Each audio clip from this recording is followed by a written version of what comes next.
ആസൂത്രണ board chief തസ്തികയിലെ PSC പരീക്ഷാ ക്രമക്കേടിൽ FIR രജിസ്റ്റർ ചെയ്തെങ്കിലും തുടർ പരിശോധനകൾക്ക് ശേഷം അറസ്റ്റ് നടപടികളിലേക്ക് കടന്നാൽ മതിയെന്ന നീക്കവുമായാണ് ക്രൈംബ്രാഞ്ച് പ്രത്യേക സംഘം. 2 ഉന്നത ഉദ്യോഗസ്ഥരെ ചോദ്യം ചെയ്യാനായി ഉടൻ വിളിച്ചു വരുത്തും. നിലവിൽ വിവിധ വകുപ്പുകളിൽ നിന്ന് ലഭിച്ച 90 പരാതികളിൽ പരിശോധന തുടരുകയാണ്. ശ്യാമപ്രസാദ് ഉണ്ട്, വിവരങ്ങൾ ചോദിക്കാം അല്ലേ? Shyam, very good morning.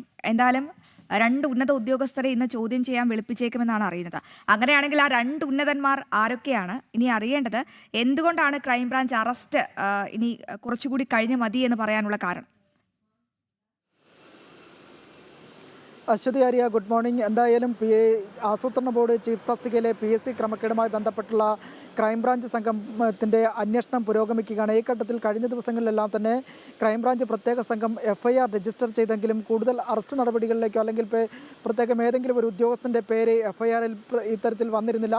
എന്നാൽ ഈ സാഹചര്യം എന്തെന്ന് ഇപ്പോൾ PSC വിശദമാക്കുന്നത് പ്രധാനമായും ഇക്കാര്യത്തിൽ ഉന്നത ഉദ്യോഗസ്ഥരുടെ പങ്കാളിത്തമുണ്ട്. അത് കൂടുതൽ തുടർ പരിശോധനകൾക്ക് മാത്രമായിരിക്കണം ഇത്തരത്തിൽ FIRലേക്ക് പേര് ചേർക്കേണ്ടതെന്നുള്ളൊരു നിയമോപദേശം ക്രൈംബ്രാഞ്ചിന് ലഭിച്ച ഒരു സാഹചര്യത്തിലാണ് ഇപ്പോൾ ക്രൈംബ്രാഞ്ച് സംഘം ഇങ്ങനെ ഒരു നീക്കം നടത്തുന്നതിന് പ്രധാനമായും നടത്തിക്കൊണ്ടിരിക്കുന്നത്. എന്തായാലും ഈ സാഹചര്യത്തിൽ കൂടുതൽ പരിശോധനകൾ ക്രൈംബ്രാഞ്ച് സംഘം ആലോചിക്കുന്നുണ്ട്. ഇതുമായി ബന്ധപ്പെട്ട് സർട്ടിഫൈഡ് കോപ്പികൾ പരിശോധിക്കാനാണ് ഇപ്പോഴും ക്രൈംബ്രാഞ്ച് സംഘത്തിൻ്റെ നീക്കം. അടുത്ത ദിവസം തന്നെ PSCക്ക് വീണ്ടും ഈ സർട്ടിഫൈഡ് കോപ്പികൾ പരിശോധിക്കാനായി ക്രൈംബ്രാഞ്ച് സംഘം കത്ത് നൽകുകയും ചെയ്യും.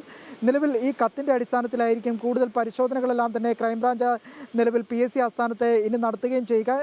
നിലവിൽ നേരത്തെ തന്നെ വിവിധ പരീക്ഷകളുടെ 90 പരാതികളും ക്രൈംബ്രാഞ്ച് സംഘത്തിന് മുന്നിലുണ്ട്. ഇതും വിശദമായി പ്രത്യേക സംഘം പരിശോധിച്ച് വരികയാണ്. ഇതിൻ്റെ അടിസ്ഥാനത്തിലായിരിക്കും ഈ കേസിലും ഈ പരാതികളിലും കേസെടുക്കുന്നത് സംബന്ധിച്ചുള്ള കാര്യങ്ങൾ ആലോചിക്കുകയും ചെയ്യുക. എന്തായാലും ഈ ആസൂത്രണ ബോർഡ് ചീഫ് തസ്തികയിലെ പരീക്ഷയുമായി ബന്ധപ്പെട്ട നേരത്തെ ഉണ്ടായിരുന്ന വിവരങ്ങൾ, അതായത് ഉത്തരസൂചികയും ചോദ്യക്കടലാസും അടക്കമുള്ള കാര്യങ്ങൾ ആവശ്യപ്പെട്ടുകൊണ്ട് തന്നെയായിരിക്കും ക്രൈംബ്രാഞ്ച് സംഘം ഇനി കത്ത് നൽകുകയും ചെയ്യുക. ഇതിലായിരിക്കും ഇനി തുടർ പരിശോധനകളെല്ലാം തന്നെ നടത്തുകയും ചെയ്യുക. ശരി ശ്യാം, വിവരങ്ങൾ വ്യക്തമാണ്.